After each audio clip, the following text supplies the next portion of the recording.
Oh, for those of you who are numbers geeks, does anybody know how many days till Halloween? Do the quick math, 12, 20, 31, right? How about 43 days to Thanksgiving? Yeah, that's intended. When my wife and I were talking on a trip home, it was like, do you realize? And we started running these numbers off. 68 days to the beginning of Hanukkah, 74 days to Christmas, and 81 days to New Year's. Wow. How's that for 2022 blowing by? Chief, you and your department, we got a lot to do in the next 81 days. And we got a lot to look forward to in 2023, as I think we'll hear about today. Like the thought. Did you want to ask Rabbi Shook? Yes, first of all, I'd like to say if we didn't charge admission, then we could have some money here, so. I'd like to start out this morning by introducing the Rabbi program that we're going to start in honor of Captain Willie James. Thank you, Chief. This is Pastor Willie James, the man, the myth, and the legend. But more importantly, we are pleased and honored to announce a program in Pastor James' memory. The chaplaincy program in the St. Louis County Police Department is an all-volunteer program comprised of 3 department chaplains, 18 precinct chaplains, and 9 auxiliary chaplains. They are drawn from 9 different religious denominations. It's been just over a year since the passing of Pastor James. At the time of his death, Chaplain Willie James had been serving the St. Louis County Police Department for 20 years. The last 8 years of that chaplaincy had served as one of the 3 department chaplains. Reverend James was also a St. Louis County Police Department representative to a joint city-county program known as the Homicide Chaplains, a ministry to the families of homicide victims. That service, along with his status as a chaplain for the Metropolitan St. Louis Police Department, enabled him to be a bridge between the city and county chaplaincy programs. The fact that Reverend James was receiving regular kidney dialysis treatment while faithfully fulfilling his responsibilities as a department chaplain makes his dedication to the program all that much more remarkable.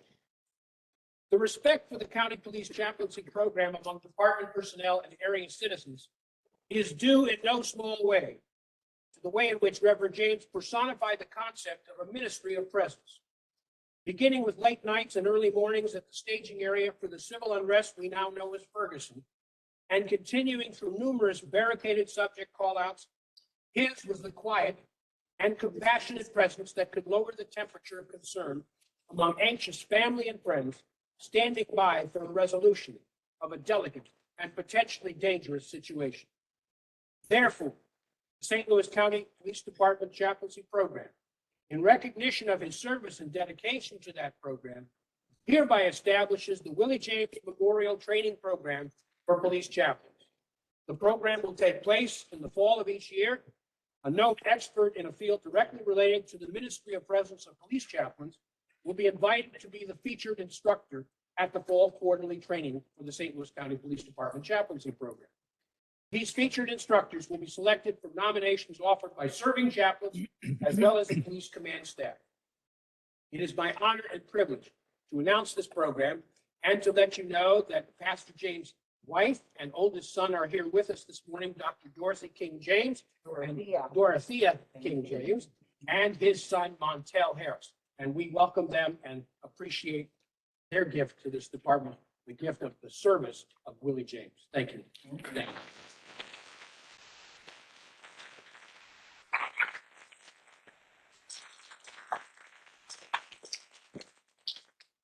We all knew Chaplain Willie James well. Remember the nights in Ferguson, where I was up there in the morning at 6 o'clock or there till midnight that night. You always saw Chaplain James there. Appreciate his service to us. We appreciate you being here. Thank you. As a board, we will echo that. Rabbi Shook, quite the tribute to the legacy that your husband and your father left to all of us. So thank you very, very much. Deeply great. Deeply great.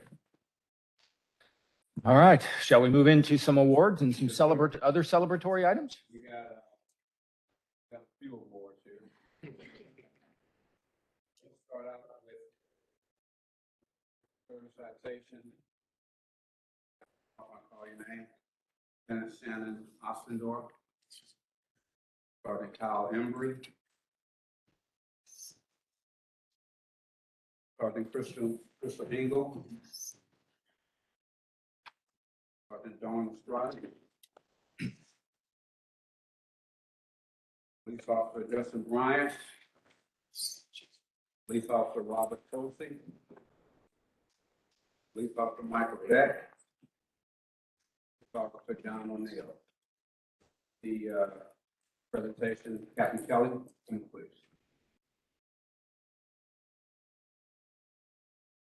Police Commissioners, Chief, ladies and gentlemen, I'm honored to help present this award to Lieutenant Ossendorf, Embry, Sergeant Engel, Sergeant Estrada, Officer Bryant, Officer Tosi, Officer Deck, and Officer O'Neill. They were assigned to the St. Louis County Police Department's Highway Safety Unit in 2021, and in July, they were at Lake of the Ozarks for a highway safety convention. While off duty and out to dinner at a restaurant across the street from their location, two outlaw motorcycle clubs got into an altercation where gunfire was exchanged without hesitation and without their safety equipment.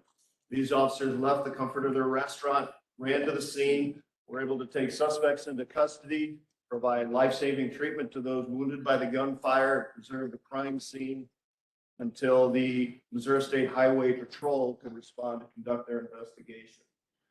Their courage and actions and quick thinking that day saved lives, and they are very worthy and exemplary of receiving one of our department's highest honors, the Meritorious Service Citation Award.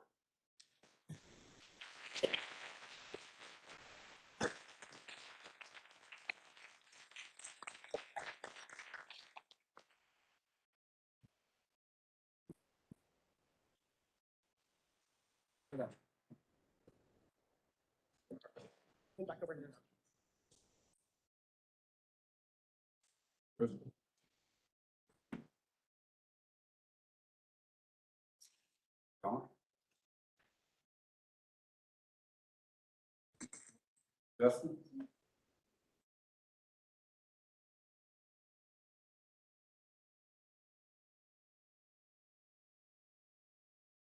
Beck?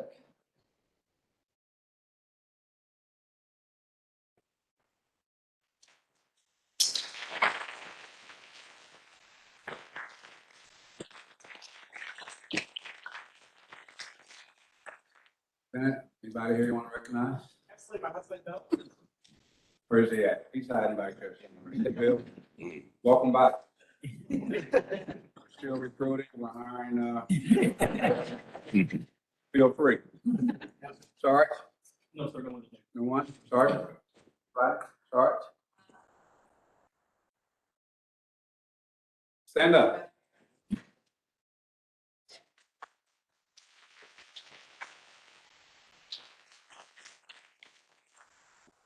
All right? Go ahead. Oh, my mom and dad and father. Right there, stand up.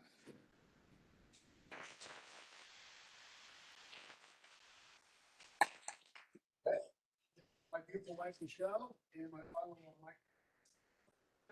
Stand up.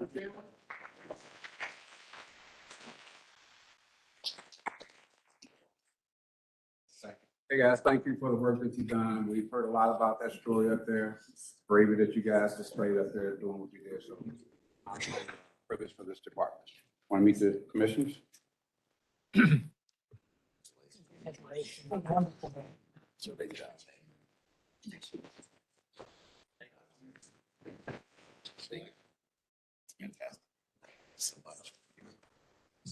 didn't do this in a very organized. Thank you very much. And we just jumped right in, didn't we? Thank you, well done.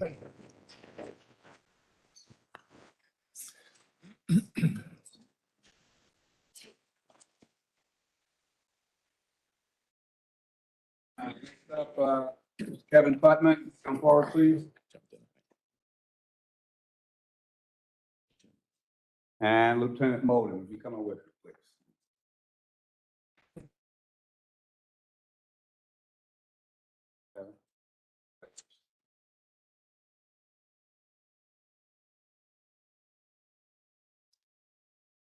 I have the privilege to present this award to Kevin Putnam.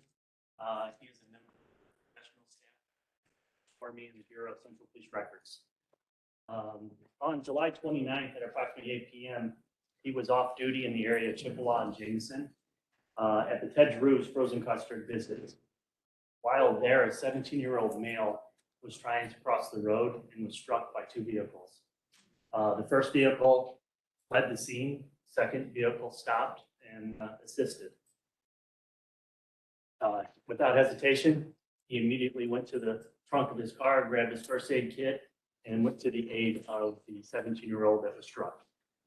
Unfortunately, the 17-year-old succumbed to injuries after being transported to the hospital. Your actions on that night of the 27th are representative of the values and commitment of the employees of the St. Louis County Police Department. Your selfless actions that night just demonstrate the professionalism and commitment of our agency to our community. While the outcome was not the one that we would have liked, your actions provided some comfort to the victim and the victim's families during this ultimate unfortunate situation. Your actions that night reflect highly not upon yourself, but also the St. Louis County Police Department.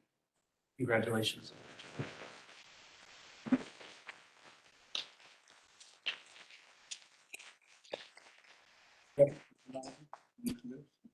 Well, that whole row. The whole row stand up.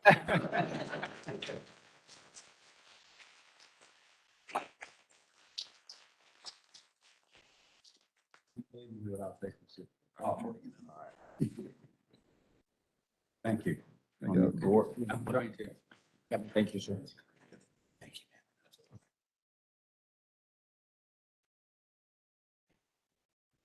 you. Thank you. Officer Matthew Shute and Police Officer Anthony Belka and Sergeant Lyman. Come up, please. Thank you.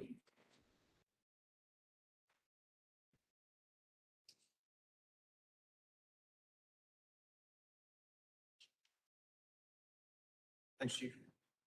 Members of the board, ladies and gentlemen, on July 28th, just a couple months ago, we had a torrential downpour in the area. And a couple days before that, we had 12 inches of rain in a day. That particular day, we had 5 inches in less than an hour. We had a couple officers out in the area, View City, immediate west, St. Louis City area around our Metro Delmar station. And a couple calls went out for motorists stranded in high water. These went around with different officers in separate cars. And we had Sergeant Brian Bodeker was out assisting somebody. And they came out of town. They left the station and Hood Mountain Maple. Officer Shute observed a white vehicle floating in the water. And the occupancy was flagging him down, obviously in distress and needs some assistance. He exited the patrol car. It's a harder time. Officer Logan radioed out where they were. And he dumped his duty gear, jumped in the water, swam out, got her out of the vehicle. And on his way back, that's when Officer Belka pulled up. And he did the same as well and assisted Shute. They both brought her to safety and high ground and out of danger from the shark infested water. Did an excellent job, and I'm proud to work with you.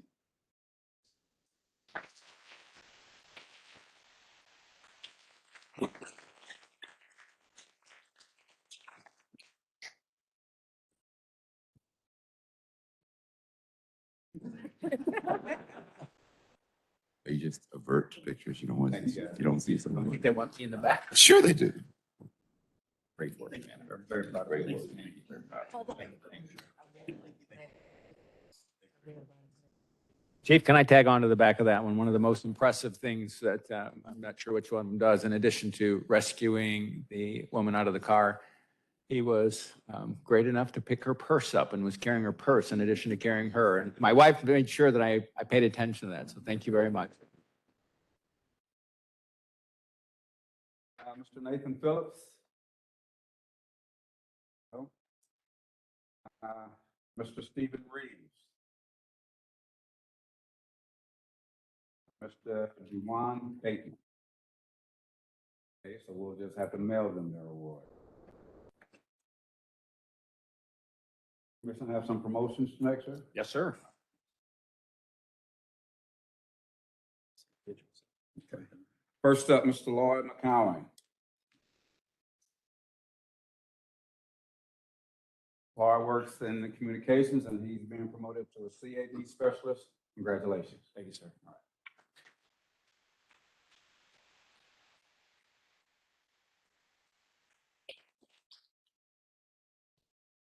Got anybody here with you? No, sir. No?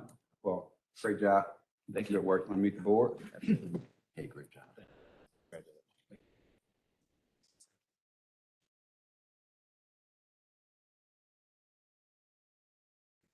Mr. Matthew Spezia. Matthew is also being promoted to a CAD specialist, new CAD system coming in. Guys, want to get that thing working properly? We're gonna try our best. There you go. Thank you. Any family here? My wife Meredith. Meredith, you stand up.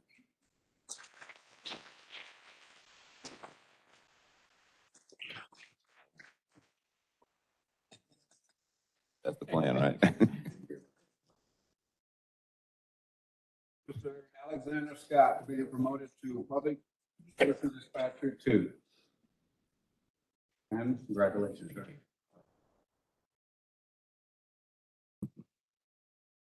Anybody here with you? My mother, my wife, and only 2 kids.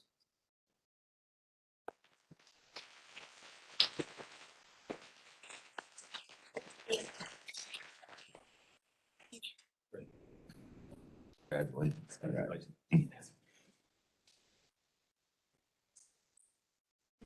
to you.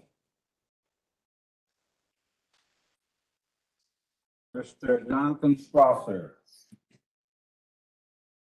Jonathan is also being promoted to Public Dispatcher 2.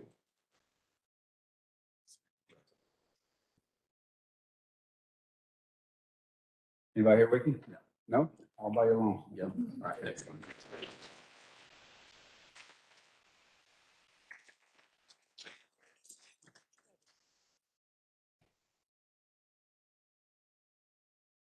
This is Mandy Clinton. Mandy is also being promoted to Public Safety Dispatcher 2. Congratulations. Thank you.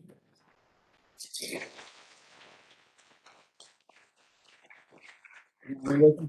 Yes, sir. No? All right. People aren't good back there.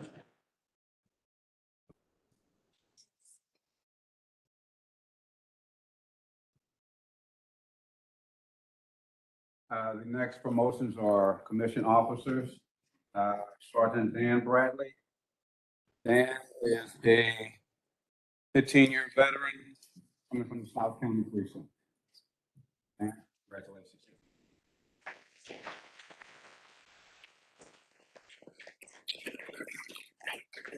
Are you with me? Just in 10 along with that's on the senior. Oh, I see him back there. Could you stand up, please? Hey, congratulations.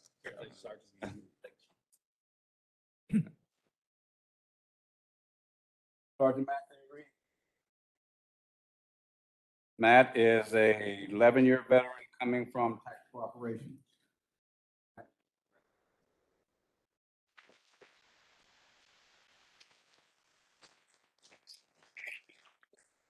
You don't want to put your arm around him. Right here with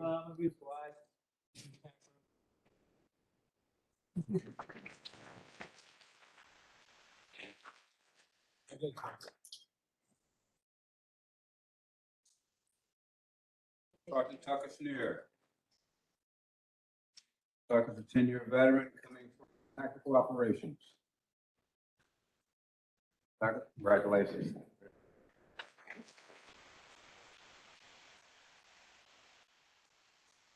Good.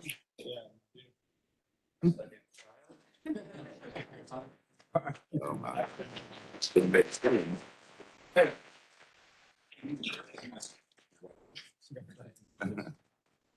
Both. On both, right? Congratulations. Got Sergeant Brandon McQuarrie, 9-year veteran coming from community engagement.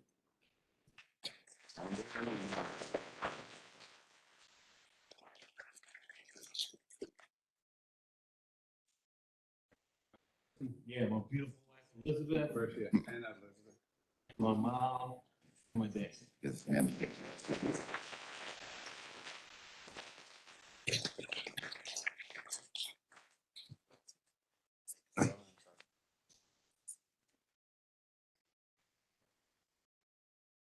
Lieutenant Devin Rhodes, 22.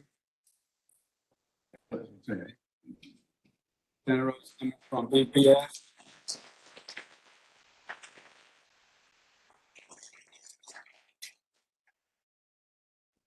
Great, thank you. Anybody with you? My BPS family. Lucky you. My wife Catherine, my son Alex. Come on, stand up, guys.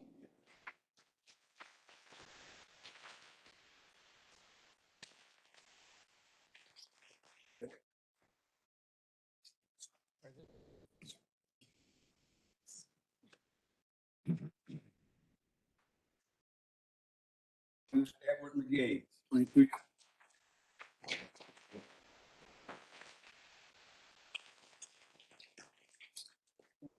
Service coming from police auxiliary, is that correct? Yes, sir. Sure, sir. Warm around at the end. I've got my parents and in-laws, my Come on, sister, stand up, guys. and most importantly, my wife Libby and my 2 daughters, Erin and Lauren.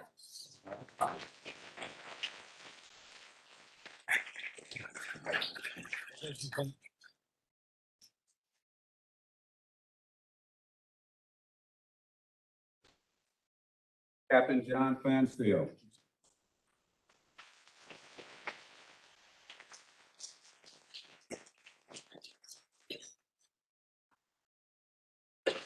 Captain's got, what, 24 years? Park Rangers. Sir, congratulations. Military guy, he doesn't put on around people.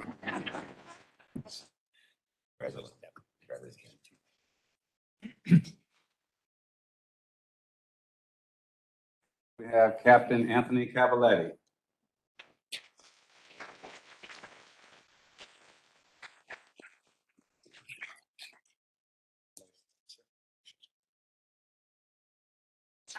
I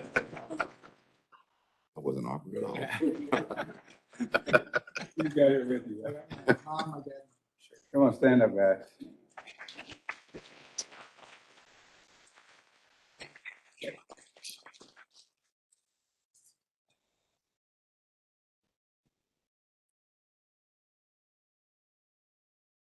Commissioner, is it, sir?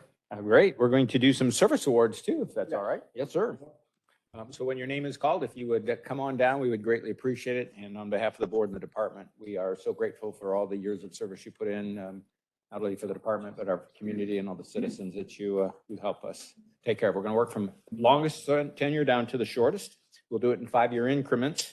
And we will start out with the Division of Operational Support and Bureau of Security Services, Police Officer Cherie Reynolds, 30 years.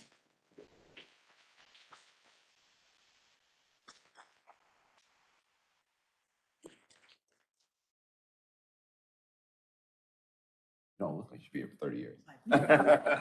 Great, thank you, Like 5 when she started. Eric. Cherie, got anybody here with you? My son and you. Where they at? Back there.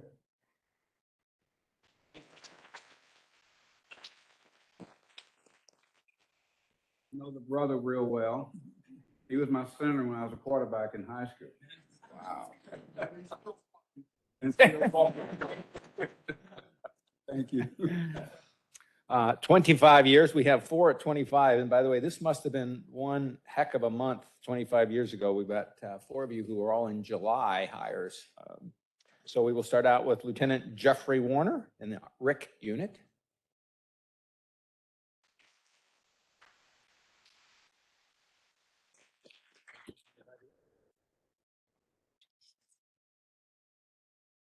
Lieutenant, got any family, friends here? Not today. No friends? No, I'm okay.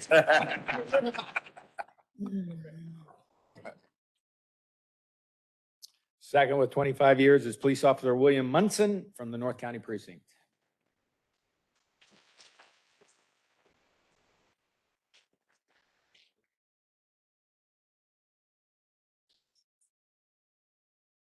Bill, you got anybody here with you?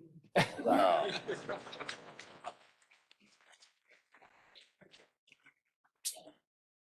Good answer.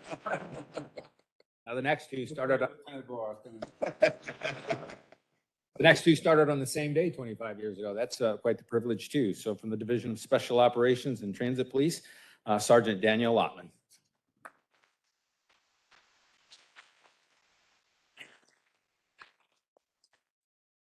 Got a double day. You get to introduce and then you get your own award. Wow. And also, Anybody with you? No, sir, I'm at work today. You're working on? also starting on July 21st, 25 years ago, from Division of Operational Support and Bureau of Security Services, Police Officer Scott Martin.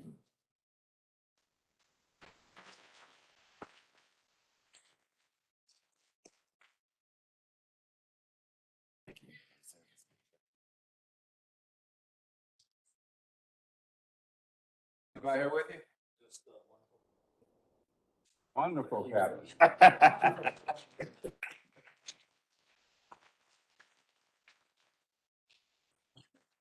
Family in a different way, moving to 20 years from the Division of Criminal Investigation, Special Investigations Unit, Police Officer James Karras.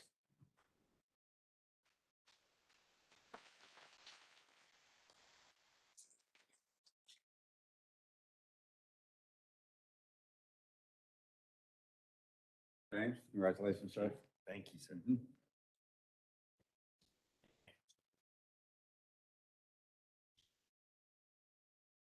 James, anybody here with you? No? Solo today. Solo, all right, thank you a lot.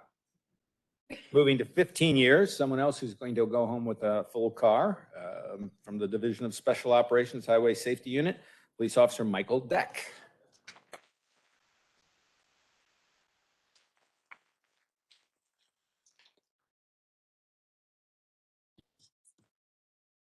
I might will ask you again. Anybody? My beautiful wife. Still with you? Stay with you. All right. Appreciate it. Appreciate it. Moving to 10 years on the Division of Patrol from the Central County Precinct, Police Officer Stephanie Edwards.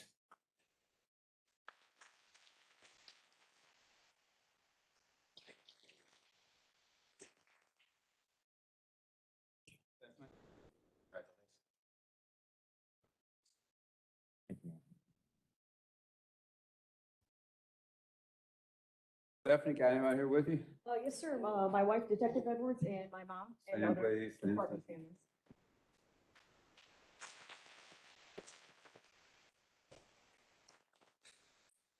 She said something that to all of you have said indirectly, department family. Pretty cool words. Very cool words. Also with 10 years from Division of Operational Support, Bureau of Communications, Mr. Alexander Scott.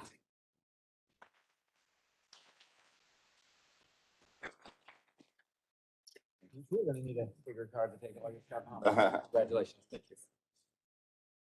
Anybody here with you again? Didn't leave you, man.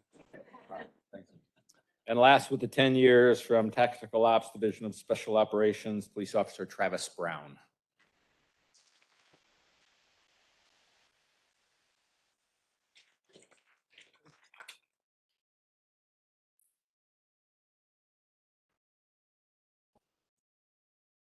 Travis, got anybody here with you? Tag family in the back.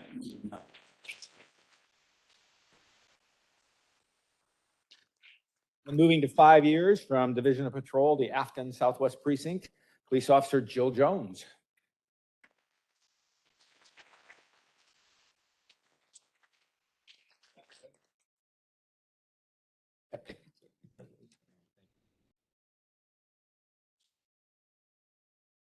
Got anybody? Oops, my bad. Got anybody here with you? No. No? She was leaving the basketball team. There you go. From the Division of Special Ops, from the Highway Support Unit, the Highway Safety Unit, Police Officer Justin Bryant.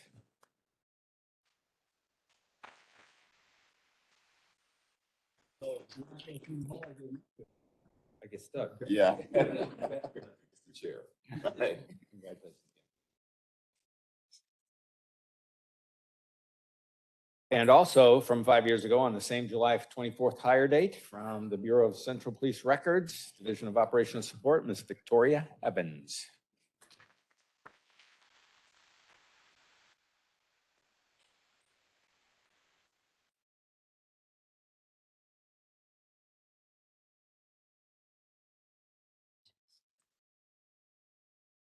Anybody here with me? No? If I think that's it. That's it. It's wonderful but that's an it. Right. Wonderful. I think next on our agenda then, we'll move right into your report. Oh, sorry. Thank you. Yes. For those of you who don't want to sit through the next 4.5 hours of our meeting, thank you. Some of you have to go back to work saving lives. Some of you are going to go back. Thank you all for being here to support. Save your own life. Get out of here.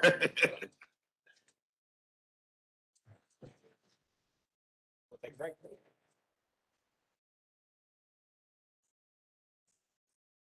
Save yourselves. Get out of here. Yep.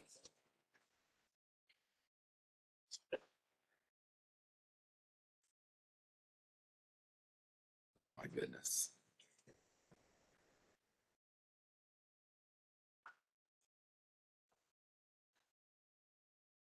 That's all. It's gotta be the best part of his job. It's always the best part of the job. Love doing service award. love doing- He's pretty witty on his feet too, isn't he? Right? Huh?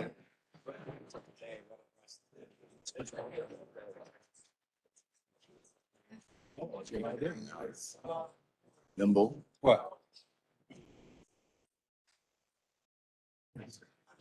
So when I started the slideshow, Okay. how do I just get that?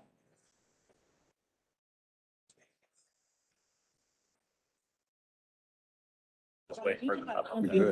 Yeah, like right. There. Tell them they can go after. I mean, all of them, nobody's here. Nobody knows. Nobody knows you personally.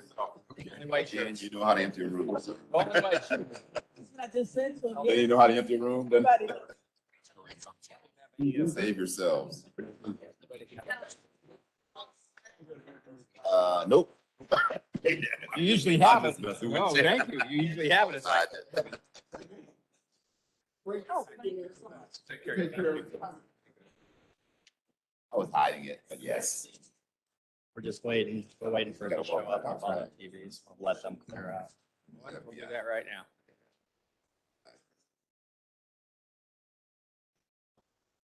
Kind of, they're trying to pop it up right now. About a 30-minute report. That's fine. Some people report in 30 minutes. You want to hear about FBI training. You know what? Let's just do it. Let's take it. Want to hear the whole report about FBI training. Keep it under 30 minutes. There we go. Close. We're trying. Okay, for all 10 people who are asked. All right. Shall we get restarted here? So Chief, next on the agenda is Lieutenant Colonel Cox coming up to give his 30-minute overview of what he did at the. That's right. Yeah, let's hear it. Keep it under 30 minutes. And for those of you who are still around and were wondering what the chief was going to do in his next career, he is going to be a stand-up comic on Saturday Night Live. All right. I wouldn't make a dime. First up, as far in the chief's report, we want to give you another update of the strategic plan. There is a file in your folder in reference to what we've done up to this point with our strategic plans. They're up at December of this year, our past 5-year report. What we did with this strategic plan is that we went out, research and analysis, and we reviewed some other strategic plans from agencies about our size. And it started out in May. And what we've done up to this point is we pretty much copied the strategic plan from LAPD. We saw that plan. It was pretty straightforward. It was direct. It told us just what we need to do, not a lot involved in it to where we can see some measurable results at the end of our plans. We developed 5 goals based on information from research and analysis. Along with those goals came initiatives within each goal. And within those initiatives, before long, you're going to see actions plans provided to those initiatives, ways that we're going to get those things done. Initiatives, again, that we can measure, okay? And that's what they're in the process of doing right now.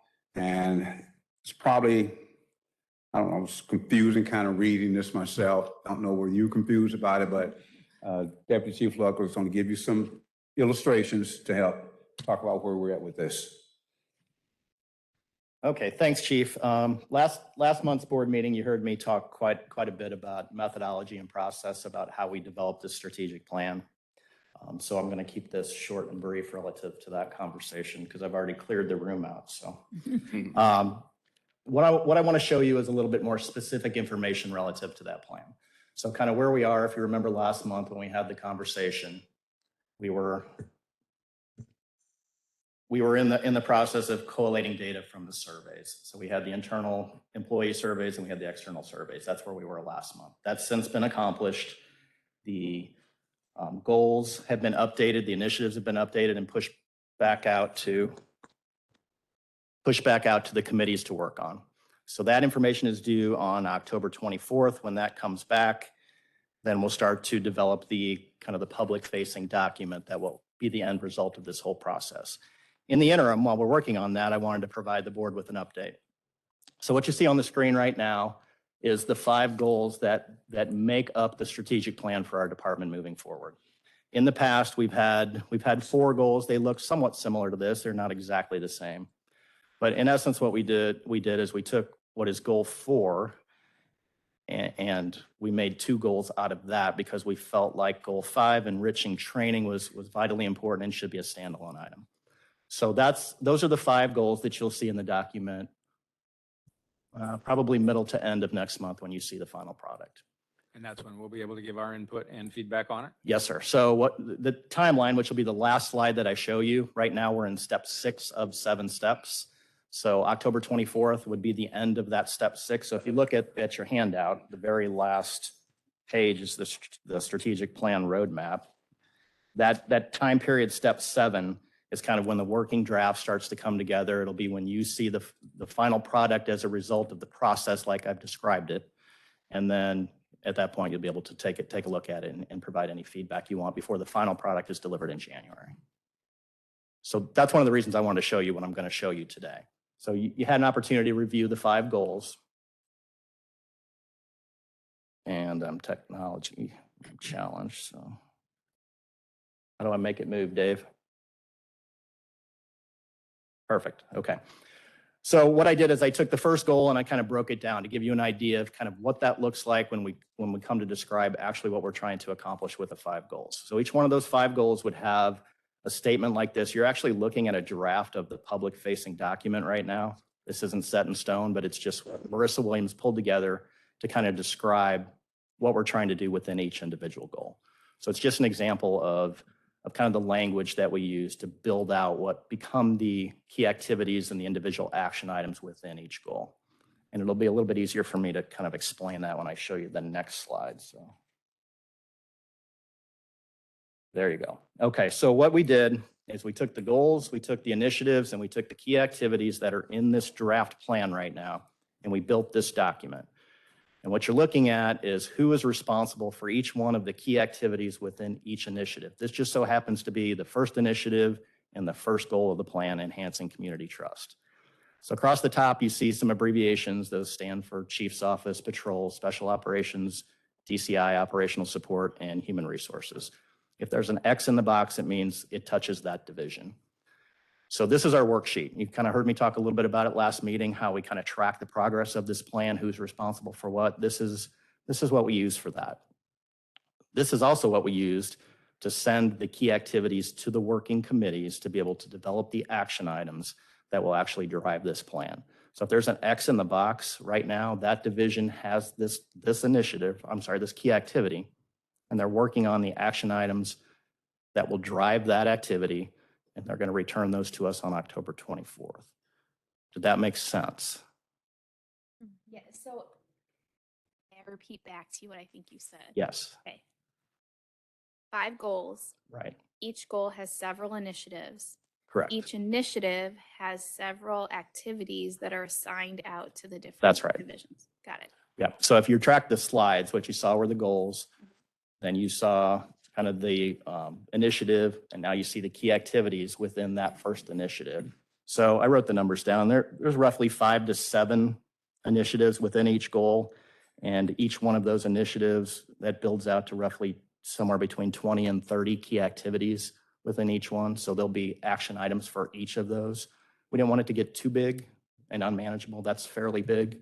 So that's where we are in the working draft right now. It'll change between now and the end of the year, but. So when you said 20 to 30, that's under each goal collectively?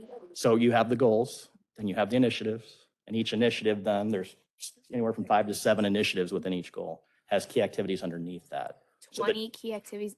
So the total combined for that goal would be about it. 20. Yeah, 20 to 30, depending on which goal you're talking about.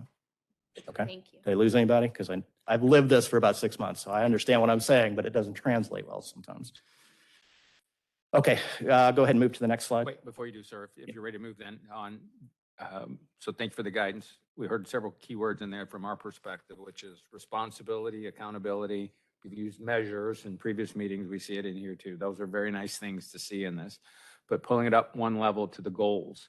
So some of the goals seem to align to a structure of our police department. Does someone own goal 1 and someone own goal 2, or is it they own at the activity level of delivering on the activity? Well, yes, I think if you split the baby, so to speak, they probably own in the initiative level more than anything else. Because as you saw in this document right here, just within the first initiative, there could be multiple divisions responsible Right. for achieving that goal. So if you're asking me who ultimately is responsible for determining whether we meet that initiative, it would be somebody higher than a division head if it touches more than one. So more than likely myself. All right, thank you for that. So what I was really trying to get at is how do we make sure the initiatives don't just work vertically, they work horizontally across the department? Who Right. lassos brings that? Lieutenant Shellman and his group. Yep, they monitor that. That's how they decided the work. Responsibility is how we assigned out to the committees, and we'll monitor that as we move forward and we implement. I think I'm answering your So question. that's the measurement side of it. Shellman's group. It's more than just measurement. It's Okay. more than just measurement, because they don't just get the end product back to measure the success. And it's hard to put into words, but it worked that way with the Teneo report and trying to report back on progress on that. So I'm confident that it's going to work. I may not be doing a great job of explaining how. No, but- you are. I just want to make sure that the left hand and the right hand in the police department are working together on. And ultimately, that's mine and the chief's responsibility to make sure that happens too. Very So. good. Thank you. Okay. So if there's no more questions about that side of it, the last thing that I'll show you, if you can move to the last slide, whoever's controlling this, is the timeline, which I've kind of hinted to this point where we are. We're in step 6 right now. That will come to a close on October 24th when we get the returns from the committees. And then we will start drafting the document that you will see the first part of November as we move into step 7. So we're on time. We're on schedule. There's a couple of people that I need to thank for that. Largely the staff in research and analysis, Faith Kistler, Jacqueline Lamb have been instrumental, but more importantly, kind of the one person who's kind of held this whole thing together and made it move on time is Marissa Williams. And if I didn't give her credit for that right now, she's been great. And, she just is one step ahead of me all the time. I couldn't do it without her. So. Well, please pass our appreciation on to the entire unit. I will. Lieutenant Shellman, please do, and especially to Marissa. Answer any other questions about the strategic plan? I don't have a question, just a comment that I think I reflect the entire board in saying that the approach to this is something I don't think we've seen before, but it's very exciting and energizing. And I'm happy that I know there's been a lot of man hours that have gone into the process, but I think it will be worth it. I do too. Thank you for that. I'll pass that on. I appreciate it. Thank you. I will say that our approach to this is unlike we've ever done this before. It's always come from the top down with the way we set up strategic plans. We knew there would be some headaches with putting this together, but so far, not as many as we thought.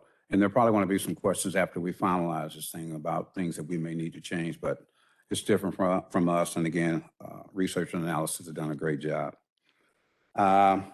Budget, Terry?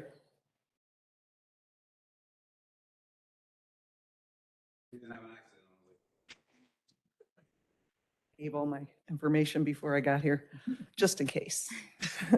Okay.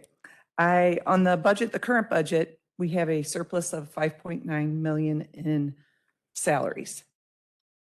But the big shortages, so it'll cover the big shortages anyway. And overtime, we're projecting 3 million short. And in retirement payouts, I'm projecting about 1.6. We're already short 1.3, and we're just thinking we're going to have another 300,000 just based on people turning in their papers and that. So that's really on the budget this year. Excuse me.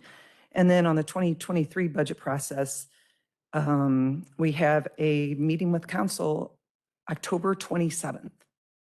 And so we should be able to give you a lot more on that the next meeting.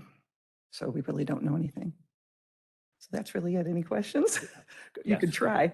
No, please.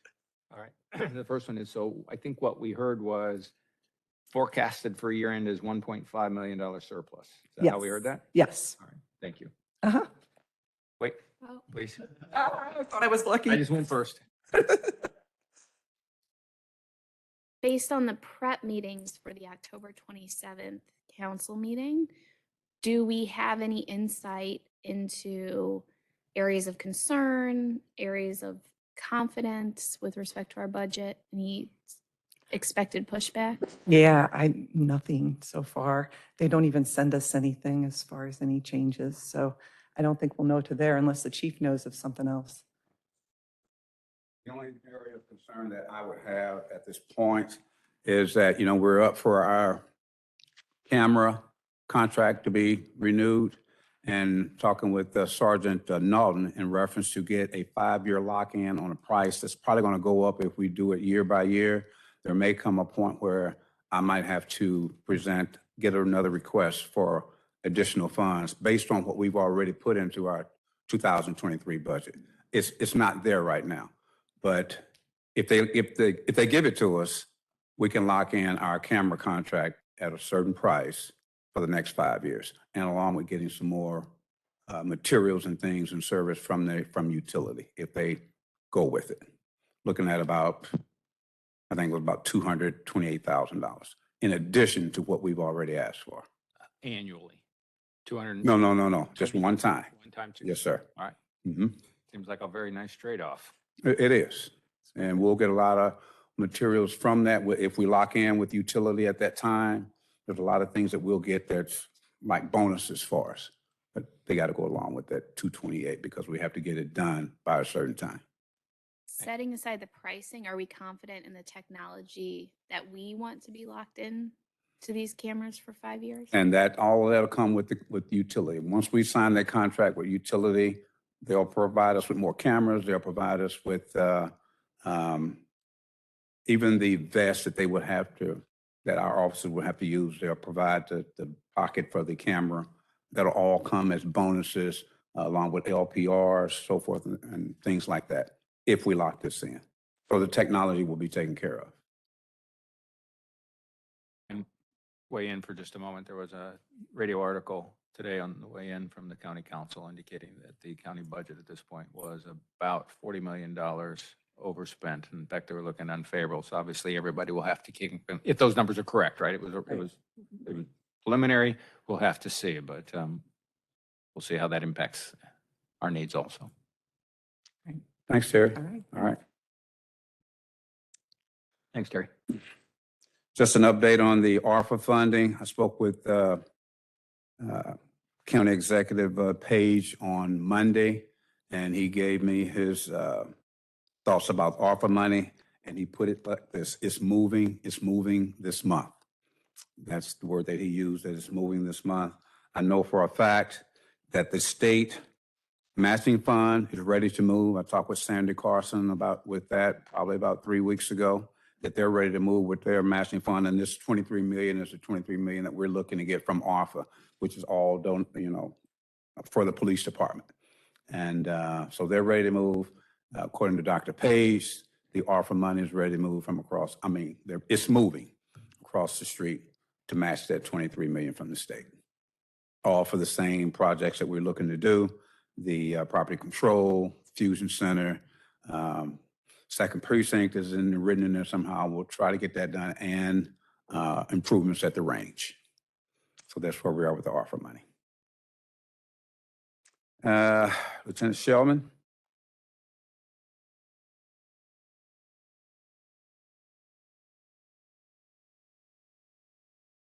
Thank you, Chief.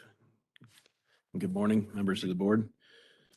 For Teneo, there's not, if you look, I don't know if you have your pie chart, but nothing was actually completed last month. But obviously that doesn't mean that nothing is moving.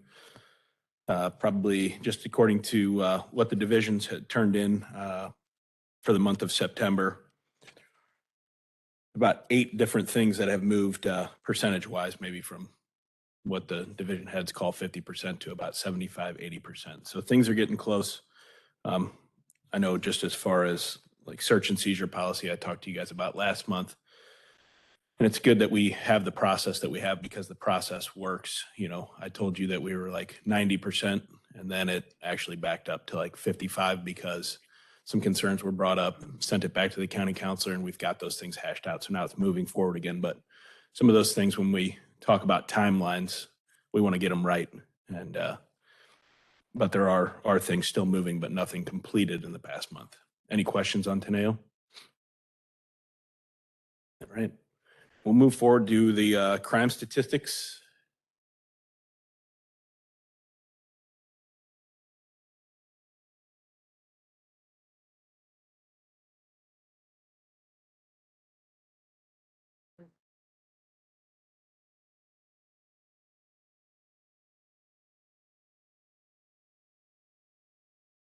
Should be popping up here in a second. There you go.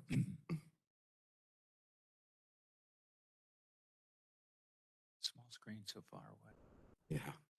Play for older eyes. All right. I can control.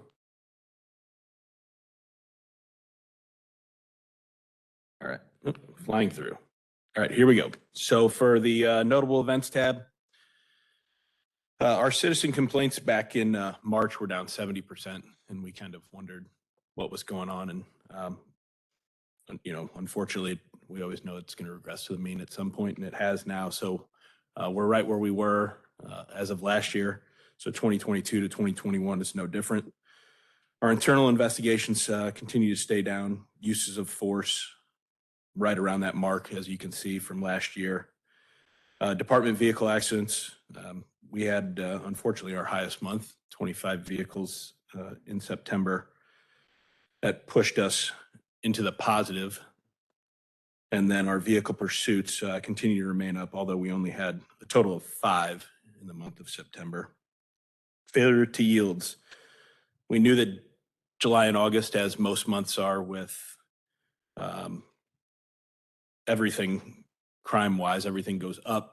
September, it came down a little bit. We're still over 200. There was 209 in the month of September, which pushed us to 1748.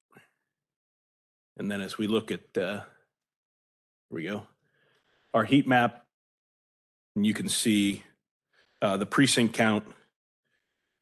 Again, of the 209, there was exactly 106 of those that were in the 1st and 8th precincts combined. Highway safety in the 3rd precinct actually had the next highest totals with 29 apiece.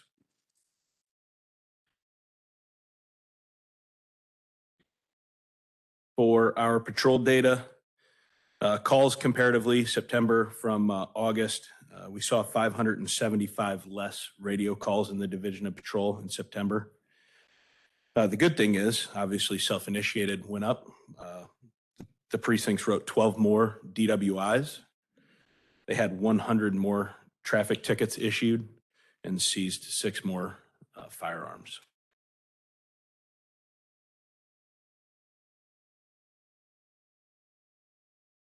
As we go into our crimes against persons, homicides continue to be down 20.7%, 58 from 2021 as compared to 46 this year. Nothing else really jumps off the page as switching abundantly over the past month, even like a simple assaults, which are obviously the highest number on the page. We had 193 in September and 206 in August, so the number wasn't that much different. Our homicide infographics that we always show, I know that this is a lot smaller on these TVs for you all, but again, breaks down that 58 and 46 and then breaks down the 4 that we had in the month of September 2022 as compared to the 6 in the month of September from 21. Thank you. Now I have it in front of us. We have it in front of us now. Very nice. Would you like me to go back? No. Okay. All right, crimes against property. Again, nothing major other than stolen vehicles, which we have talked about quite a bit. So I ran the average number of auto thefts that we had as a police department January through August, which was 167 per month. And in the month of September, we had 402. So obviously, it's not getting any better. Each month over the past 5 months has continued to see those numbers rise. I'm going to take you to the next slide, which shows the Hyundais and Kias, which obviously have been a huge topic, not only amongst the police department, but nationally in the media. Of our 826 total stolen vehicles between January and September, 999 of those were either Hyundais or Kias, so over 50%. They yet have a solution. You hear, in some cases you hear they do, in other cases you hear they don't do. Well, from a department standpoint, obviously, just more special enforcement type of things and trying to get the officers out, because we look at the times that these occur, the majority of them are between usually 1 a.m. and 4 a.m., 5 a.m.-ish. So doing more type of special enforcement things, getting more saturated type patrols. And I know that, I can't really speak to it, but I know that the club that they put on cars are being distributed. I don't know how many our department got. Somebody's probably better to answer that than me. About 500. And I know that, like speaking with Captain Schneider in the fourth precinct, they got so many and they were giving them to specifically Hyundai and Kia owners. So from a department standpoint, that's what we're doing. As far as the manufacturer, I've heard that they're not doing a whole lot. So Yep. similar to the failure to yield heat maps, have you run heat maps on Yes. auto thefts? Yes, and in fact, most of the captains of each precinct have requested those, and the analysts have done those. I apologize, that's something that I probably should have put into this, but I promise you have it for next month. And hopefully, we're not at 402, but yeah, we'll have heat maps for you for all stolen autos plus the Kias and Hyundais. Crimes against society, again, nothing major to note other than as a department, I think it's great to show that the DWI's enforcement is way up. Obviously, a lot of that comes from our highway safety folks, but 368 through September as compared to 291 from last year. Nothing else, no major changes on any of the other categories month to month. Calls for service. We always look at that moving average over a 5-month period. And not shockingly, September saw that we were, every precinct was below their moving average for the month of September, whereas they were above July and August. But again, that's every year we see the same. Self-initiated, North County remains low only for the fact that over 50% of radio calls in the entire department go to them. So they're just spending more time, as we talk about all the time, answering the radio and responding to directed calls for service rather than self-initiated. So that explains why the flip-flop, because North County has 950 self-initiated, but 4,100 directed. That's right. And the inverse, West County, is just the opposite. That's correct. Yep. Whereas the West County guys would have a lot more time to do those self-initiated things, especially, and you're talking about the 2 precincts for at least the last, 3 months of the year, 3.5 months of the year that are still on the 12-hour shifts before the whole department transitions. Mm-hmm. But a guy riding in the 7th precinct on a 12 obviously is facing something completely different than in the 1st precinct where it's just continuous radio calls. So more than 50% of the calls are North County. That's correct. Yep. And then, again, top calls never change. Sick cases are always going to lead the way. And our TSR data, again, nothing, I study these a lot because I'm a member of the TSR committee. We'll be meeting later this month to discuss the 3rd quarter. But nothing jumping off the page. The TSR committee will look into each individual officer as well and see if there's anything of note. But as far as this meeting, Well, it's interesting that in North County, 84% of the population is minority, but only 38% of the stops were. yeah, and that is an outlier as far, normally it is right around that Sure. percent minority. Sometimes you'll be a little higher. I think 2 months ago I looked, it was 89%. Mhm. So no rhyme or reason other than obviously the fact that those guys are going to make a lot less stops too, just because of that self-initiated is not there. Gotcha. Anybody have any questions about any of the crime statistics? All right. Thank you. Thank you.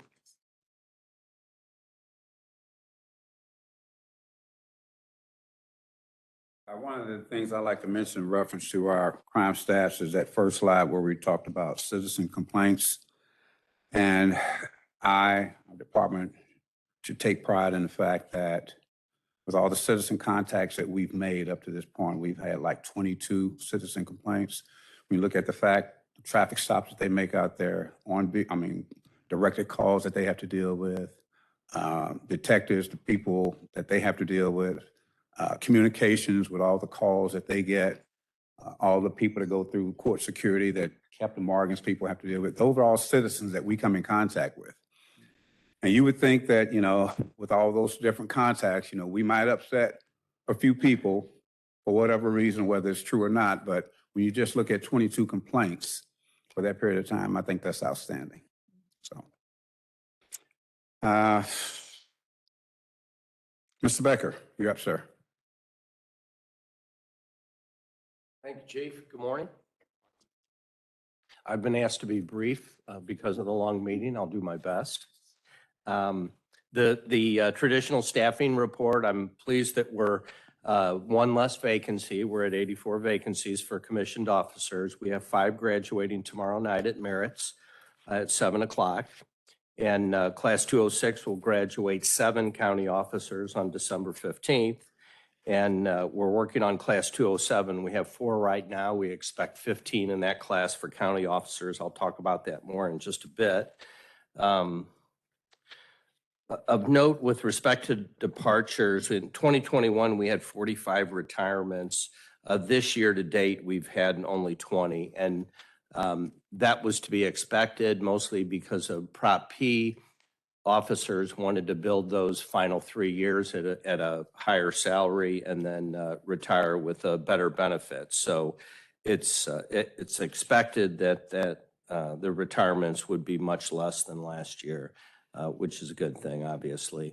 The total hires year to date are 77. It's 22 commissioned officers and 55 professional staff. And with respect to the experienced hiring year to date, we have hired 9, and we have 5 city officers and 4 from other agencies that we've hired. And with respect to the next 6 weeks or so and hiring, we have 26 interviews scheduled, and beginning with 6 tomorrow, and the breakdown of that is 7 security officers, 11 for the January class. And then we have 8 experienced officers who are interviewing, and that's 3 from municipal agencies and 5 from the St. Louis City Police Department. Sir, the 9 that you gave us that we've hired already, are those 9 since lateral pay went into place, or are those 9? for No, entire year? it's actually about half. And some were earlier in the year, some were applications more in June. I think by June, there was the scuttlebutt of the lateral pay. I know had been working on it for quite a while. Officers had heard about that. So it's about half and half of the 9. So that was the attraction side. The retention side, so we had 2 primary reasons to do that, right? Retain who we had, and then certainly attract. We've spent a lot of time talking about the attraction piece. I think you mentioned retention is improving slightly, at least for the month. Is that how we interpreted that? Yes, that's correct. All right. And also to note that 117 existing officers did receive the lateral pay recognition. That goes to retention, obviously. See if we can get this to work. All right, in your packet, the first document is the pie chart.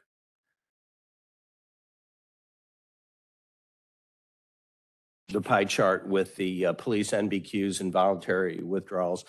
We've been through this before. I know there's a lot to absorb. I just want to point out 2 things.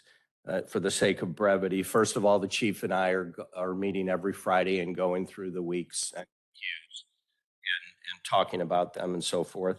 And then with respect to voluntary withdrawals, this is on the commission. It's true for professional staff also, but the recruiters are normally the ones who initiate and discover, if you will, the voluntary withdrawals. So an applicant might be not moving through the process because they set their own testing. It's for their convenience. They go to the website, they can set their written test, they can set their PT test.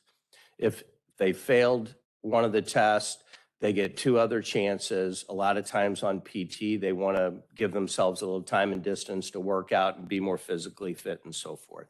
So the recruiters are actively contacting these folks. And typically what happens with the applications that are dragging out and we're not hearing from the applicant because they're not signing up, they're not engaging the recruiter. The recruiters are very persistent, urging the people to sign up for the testing. And ultimately it ends in, hey, thank you, I have another job, or thank you, I'm no longer interested in being a police officer. So the recruiters are making a very concerted effort to push these applicants through. Understand why they are withdrawing? Is there a primary reason or Uh, 2? Primary reason would be I found another job. Secondary reason, I'm no longer interested in law enforcement. So I can break those down one more. I found another job because this process has taken too long. I found another job because I found someplace that paid me more. No, I found another job because It's not because the process is taking too long, because they're not engaging and signing up for the testing. So they're the reason for the delay, if you will, or the length of the application process, because they're not pushing themselves through, in spite of the recruiters contacting them and urging them to sign up for the testing. I understand what you said, but I can also, if I'm being hired in July for a December start date, as an example, that's a long time, right? So in the meantime, I'm going to be looking for employment that I might find immediately, and therefore I don't engage in the follow-up process because it is such a delayed start. That's what I'm trying to figure out, which is what's the real root cause of why I'm voluntarily resigning. Well, we have a remedy for that also. We have hired 3 recruits for the January class, and they need jobs. So we've put them to work as precinct aides. And so they can have employment, get to learn the department, they can start off in January. So that's one of the remedies that the chief has approved to try and hang on to these folks, because there is a lot of time and distance. Same with dispatch. We have an October 31 academy, and then we're not going to have another one until February, I believe. So we're in kind of the same situation with that. Does that answer your question? Partially. Okay.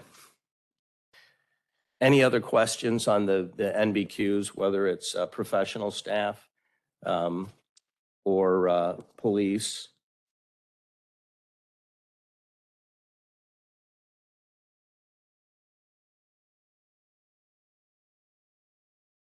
And then I know this is kind of small on the screen. The exit interviews, which are also in your packet, I just want to point out a few things for the sake of brevity. So this is based on 30 surveys. The new employers indicated on those choosing to indicate that 12 are going to the private sector and getting out of law enforcement. And 17 of them indicated that there's an increase in pay. And two other things of note, on the pie charts, on the lower left one, did you speak with your supervisor or anyone else in management before making your decision to leave the department? 60% have said yes. I would think that number will go up in the future because what we've done when supervisors have learned that someone may be leaving or talking about leaving, they take immediate action and engage the employee. We've had some success with talking folks out of leaving.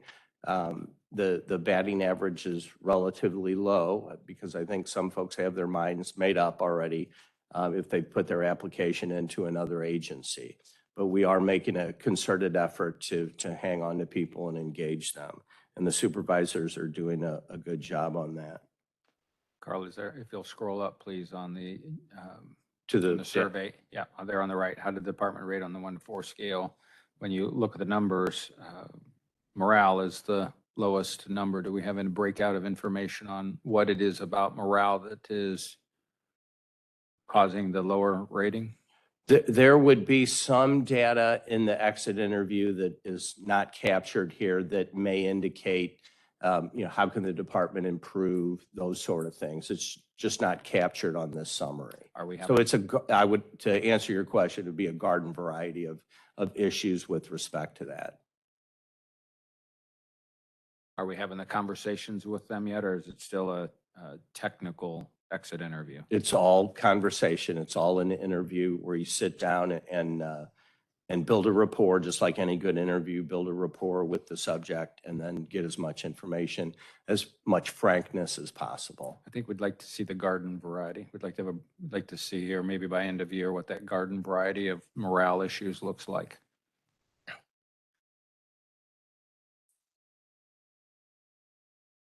And the last thing I wanted to point out is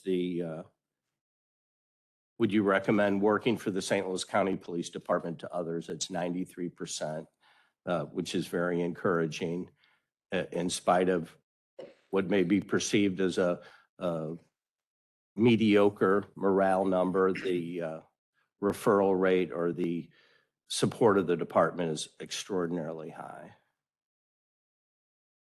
On this sheet is on the top right, the top 3 reasons for leaving, are those in a particular order? Like, is number 1 the one that is most cited? That's correct, yes. And then change in career, obviously, with 12 going to the private sector, that would be higher. Would be a top reason also. So interesting, because to Commissioner Schweren's question, that's one of the things we tout is what makes us a superior place to come to. We have all these different specialized units and smaller municipalities and or people coming from the military have a chance for career advancement and different opportunity that's And as we've discussed, it's hard to compete with the take-home car program of some of the outlying counties. That's one of our biggest challenges. And there's a but that's population. not a career advancement. No, but it's working conditions. It's compensation, frankly, also because you don't have to pay for the gas. Which isn't one of the top 3 reasons they're leaving. Change your career. We have had a few come back from those agencies, so that's encouraging too. Because of that reason that we do have many opportunities here.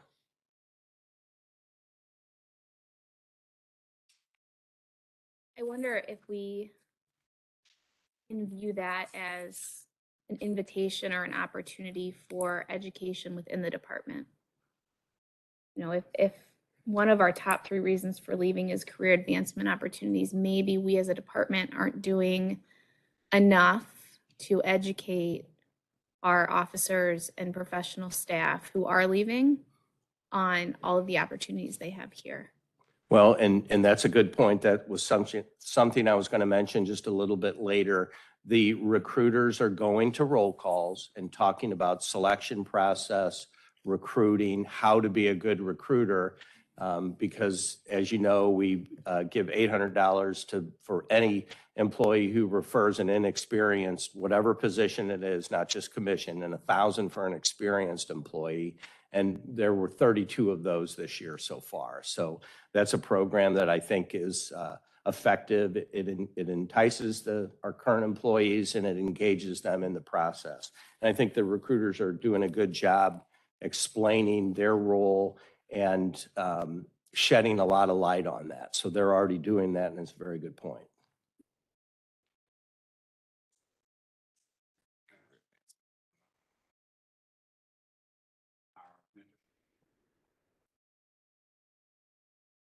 Okay, sure. So as you may know, we have 35 trained so far in the mentor program, trained through a generous donation from the Police Foundation, which we appreciate. We're going to train 25 more. So beginning Monday we hired at orientation, we're 2 security officers, a recruit, and an experienced officer. They'll all be assigned mentors. And then we have the professional staff also. Those employees, new employees, will receive a mentor then also. And Sorry to interrupt. Am I understanding correctly? On Monday, like the mentorship program is officially doing its first. it's already begun. They haven't been assigned yet, but yes, it has begun. So the folks that are trained want to be able to assign the leaders of it, Lieutenant Roach, Director Ryan, and then also Officer House, who's a recruiter, are going to carefully assign to match up a mentor to a mentee to match up with their particular needs and make a good personal match for that.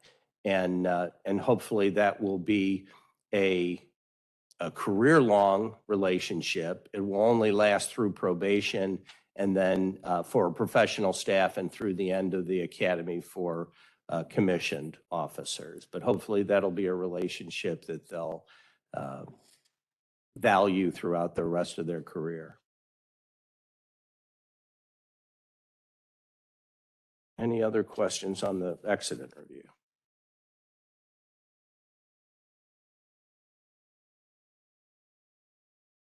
All right, and then on current recruiting, I'll just touch on a few things. I mentioned the attendance at the roll calls. And this month and next month, the recruiters are going to or have been at the area community colleges, Rankin Tech. They're going to Fort Wood here shortly. They're bringing some officers who are veterans to go and to talk to the various soldiers there and talk about their exit from the military and a future with us. Officer Shelton, along with Officer Minor, have developed what we call a pre-fitness program. So about anywhere from 4 to 8 people will show up on a Wednesday evening at the academy, and Officer Shelton and Officer Minor work with them to try to build up their physical fitness so they can qualify to pass our physical fitness test. I think I've indicated this before, but the recruiters are targeting criminal justice clubs at various universities. So that includes Lindenwood, SIU Edwardsville, Lewis and Clark Community College, Greenville University up in Illinois, and some other area universities. And then, as I mentioned, the referral program, we've paid referrals to 32 employees who have essentially recruited employees. I always maintain that everyone's a recruiter, and I think people are embracing that idea. And that's all I have. If you have any questions. It's an update on lateral pay, the retention and the attraction piece, the mentoring. I just want to make sure I heard your answer to Commissioner Schwerin. We haven't implemented yet. We will be implementing as of Monday, officially assigning mentors. On the mentor, yes. On the employees that were going through orientation on Monday, and then some other professional staff from about a week ago. So we'll have about 14 mentors assigned probably by the end of next week. Okay. Thank you. and then it'll be ongoing. It's probably a question for you more so than Director Becker, the 12-hour shift, or maybe Lieutenant Colonel Cox, where are we on that? And communication plans, awareness, selection, just at a very high level, where are we on the 12-hour shift implementation?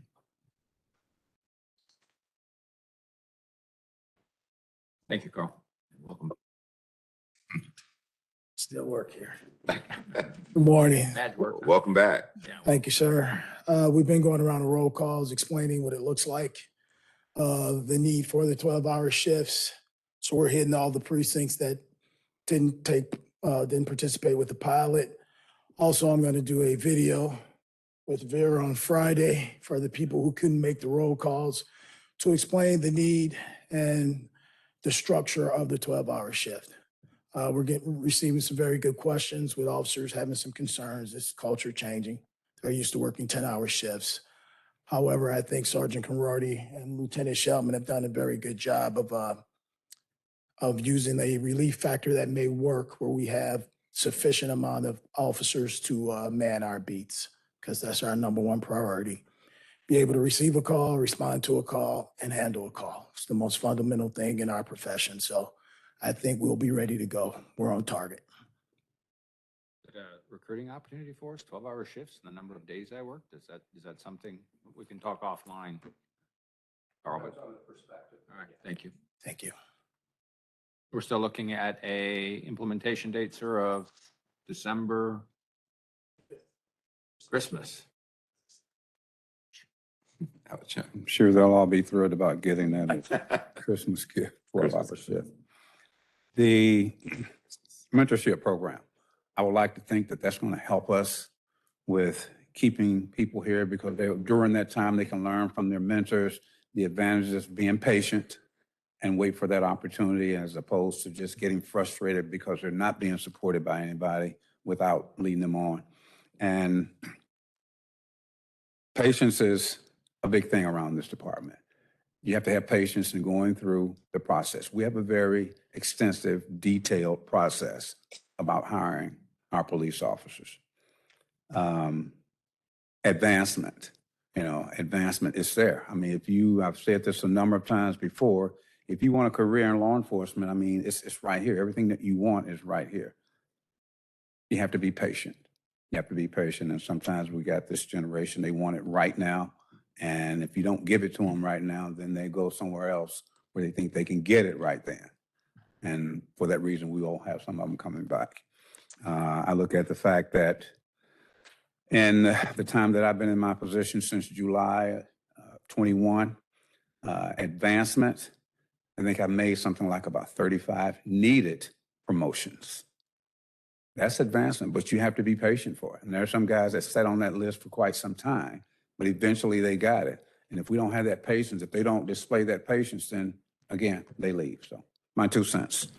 Update on the new precinct building. I'm sorry.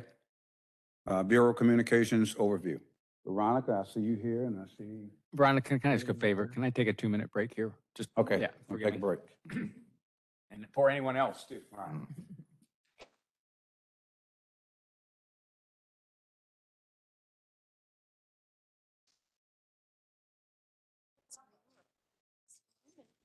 And I'm so, and the lights are on. Maybe it's the lights, 'cause I'm a little too low.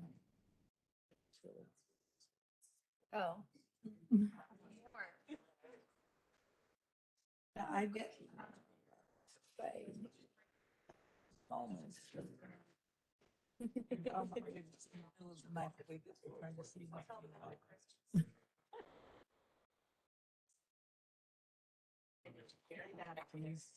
All snuggled up under the cover, and I start off something.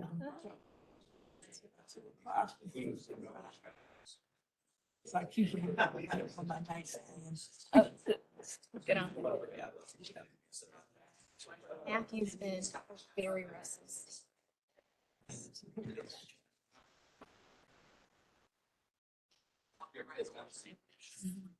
Like getting up, turning over, and my legs are not dealing with things. It's true. So And he doesn't like that. He likes. You start sleeping through the night again. Yes.